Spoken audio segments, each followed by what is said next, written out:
आज के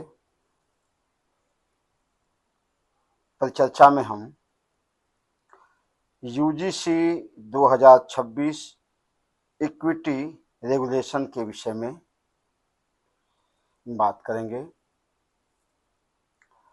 ये यूजीसी 2026 इक्विटी विनियम क्या है?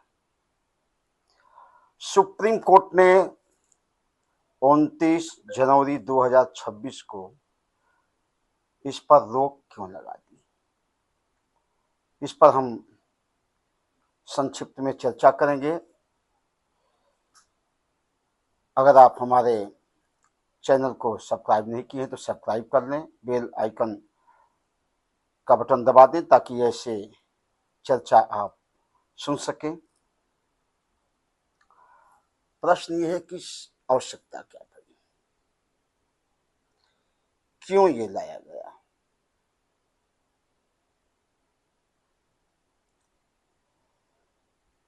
आबेदा सलीम तांडवी बनाम भारत संघ के मामले में एक सुप्रीम कोर्ट में वाद दाखिल हुआ था। दो अभिभावकों ने किया था कि विश्वविद्यालयों में हमारे बच्चों के साथ भेदभाव होता है। 2012 का रेगुलेशन सही तरीके से कार्य नहीं कर रहा है। इस विषय पर विद्वान न्यायाधीश उज्ज्वल भुयान ने 2019 में जाति आधारित भेदभाव व छात्रों की आत्महत्याओं से निपटने के लिए नए अधिनियम अनुसूचित करने का निर्देश दिया था। ऐसा कहा गया था कि 2012 का विश्वविद्यालय का जो रेगुलेशन है वह पूर्ण रूप से फेल हो गया है। इसी परिप्रेक्ष्य में सरकार ने एक समिति बनाई और समिति ने एक रेगुलेशन बनाया। 13 जनवरी को उस रेगुलेशन को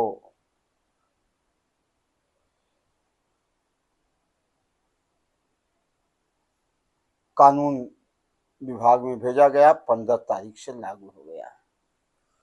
जब यूजीसी 2026 इक्विटी रेगुलेशन लागू हुआ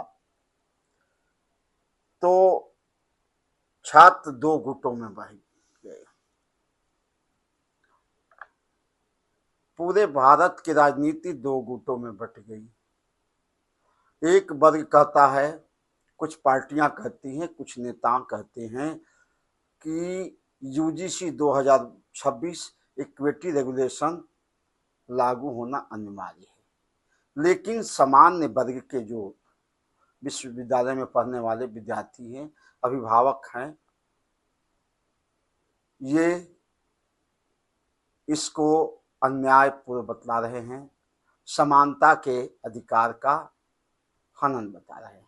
आखिर उसमें क्या ऐसा है कि इसका विरोध हो रहा है? इस रेगुलेशन में एक धारा है 3C यानी 3C। इसमें कहा गया है कि जाति आधारित भेदभाव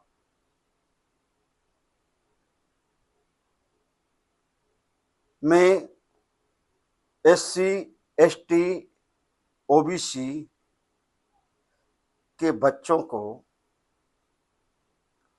जैसे भी हो, जिस भी प्रकार से कोई प्रताड़ना होती है, जातिगत, व्यक्तिगत या जैसी भी कोई कुछ कहता है तो 24 घंटे हेल्पलाइन खुली रहेगी वह शिकायत कर सकता है। गंभीर मामलों में पुलिस भी आ सकती है, गिरफ्तारियां भी हो सकती है। एक समिति हर विश्वविद्यालय में बनेगी, समानता समिति टाइप की समिति रहेगी। उसमें 10 सदस्य होंगे, जिसमें से एक एससी, एक सदस्य एसटी होगा, एक सदस्य ओबीसी होगा, एक सदस्य विकलांग होगा, एक सदस्य महिला होगी, 5 सदस्य जो भी हो सकता है। अब यहां विवाद है कि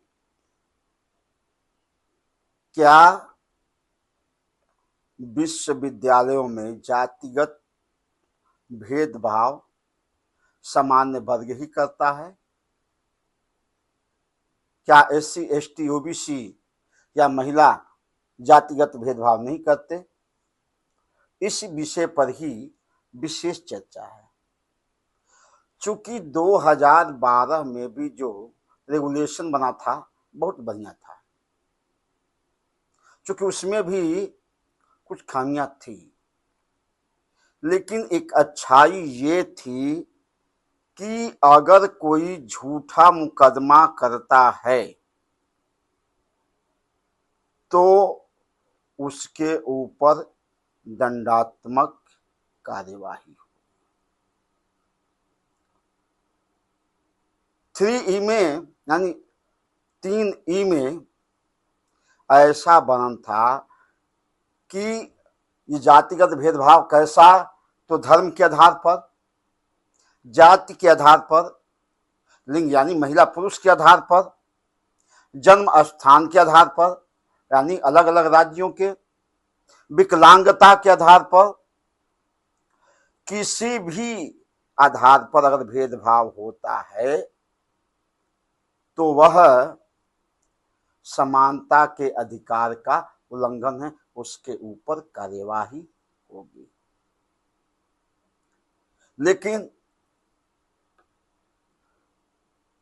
2026 के रेगुलेशन में अलग एक व्यवस्था बन गई। केवल एससी, एसटी, विकलांग, महिला, एक नया और जोड़ा गया ओबीसी यानी अति पिछड़ा समाज। इनके साथ भेदभाव होता है तो यह एक्ट कार्यवाही करेगा, काम करेगा। अब समस्या ये है, डर क्या है कि झूठे मुकदमे में भी फंसाया जा सकता है। झूठे मुकदमे होंगे, उस समय सरकार क्या करेगी? अब ये सोच लीजिए, एससी का कोई वरिष्ठ छात्र है और विश्वविद्यालय में अनुचित रैंकिंग कर रहा है। अब रैंकिंग में कितना अभद्रता होती है विश्वविद्यालय में, जो रैंकिंग सहे हैं वो जानते हैं। लड़का या लड़की विरोध तो करेगा ही। अब उसको कोई नंगा कराएगा, कोई लड़की से कहेगा कि हमें किस दो, ऐसे ऐसे काम, तुम नंगे हो जाओ, पीछे हो जाओ, गाना गाओ। अगर नहीं करता है तो उसे प्रताड़ित किया जाता है। हो सकता है कोई लड़का उसका विरोध करे, विरोध करेगा तो एससी एसटी केस लग जाएगा, वो तुरंत केस कर देगा। केस कर देगा तो एससी एसटी अत्याचार निवारण अधिनियम लग जाएगा। यदि नियम लग जाएगा तो अग्रिम जमानत भी नहीं होगी। अब बच्चा अभी विश्वविद्यालय में पढ़ने गया, 2-4 दिन पढ़ा और तब तक वो जेल में चला जाएगा। क्या ये विषमता नहीं है? इसी बात को पूछा विष्णु शंकर जैन जी ने कि सामान्य वर्ग का भविष्य क्या है। चूंकि जो रेगुलेशन के पक्ष में है वो वरिष्ठ एडवोकेट इंदिरा जयसिंह को पेश किए। उन्होंने तांडवी वाला केस प्रस्तुत किया, उस केस की तरफ मोड़ना चाहा, कहा कि रैंकिंग पर तो 2019 का कानून बन ही चुका है।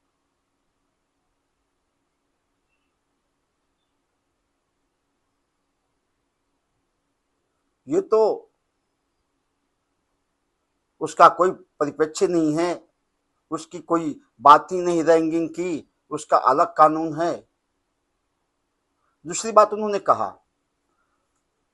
कि केस तो कोई भी कर सकता है, लेकिन सुप्रीम कोर्ट के माननीय जज सूर्यकांत जी इस बात से सहमत नहीं हुए। कहा कि इस रेगुलेशन में स्पष्ट नहीं है। उन्होंने भी कहा कि मैं सामान्य वर्ग का पक्षधर नहीं हूं, किंतु इसमें समानता का अधिकार है कहां, क्योंकि यह जो कानून है वह समानता के अधिकार यानी अनुच्छेद 14 का उल्लंघन करता है। इसलिए इस पर विचार करना चाहिए। कारण कि अगर सामान्य वर्ग के साथ SC ST OBC असामान्य व्यवहार करता है, अगर कोई बंगाल का लड़का आया, बिहार का लड़का आया, अन्य राज्य का आया, उसके जन्म स्थान के आधार पर कि तुम बिहारी है, तू बंगाली है, मराठी है के आधार पर भेदभाव होगा, उस समय कानून अपना कार्य क्या करेगी। इसलिए इसके ऊपर विशेष सरकार को ध्यान देना चाहिए, इसका परिमार्जन करे, इसको संशोधित करे, इस पर विस्तृत विचार करे। इंदिरा जयसिंह ने कहा कि 2012 का कानून तो समाप्त हो गया, 2026 का लग गया। सूर्यकांत जी ने कहा कि तो मैं इसे अपने विशेषाधिकार यानी 142 की शक्ति का प्रयोग करके 2012 को मैं बहाल कर रहा हूं, यानी कि यूजीसी 2026 इक्विटी रेगुलेशन को पर मैं स्टे लगा रहा हूं और 2012 के रेगुलेशन को मैं शुरू कर रहा हूं। अब ये जानना है कि यूजीसी है क्या। यूनिवर्सिटी ग्रांट कमीशन, यह यूनिवर्सिटी के मान्यता, विद्यालयों की मान्यता, उसमें पठन पाठन की मान्यता, पठन पाठन की गुणवत्ता, परीक्षाओं को आयोजित करना,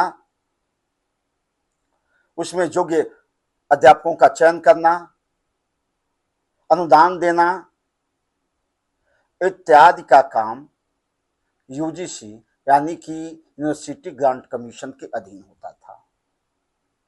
यह कमीशन जो है संसद के द्वारा 1956 में पारित किया गया था। उस समय अब्दुल कलाम जी शिक्षा मंत्री, विज्ञान मंत्री थे। यूजीसी के प्रथम अध्यक्ष बने महान वैज्ञानिक शांति स्वरूप भटनागर जी। वर्तमान में यूजीसी के अध्यक्ष हैं ये डॉक्टर विनीत जोशी जी। अब प्रश्न क्या है,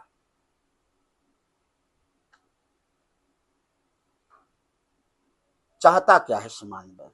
समान वर्ग चाहता है कि 3E को लागू किया जाए, यानी धर्म के आधार पर, जाति के आधार पर स्थान के आधार पर, लिंग भेद के आधार पर, विकलांगता के आधार पर, जिस भी प्रकार से, जैसे भी, अगर भी किसी भी प्रकार से किसी के प्रति असमानता होती है, भेदभाव होती है, तो उसका भी सुनवाई होना चाहिए।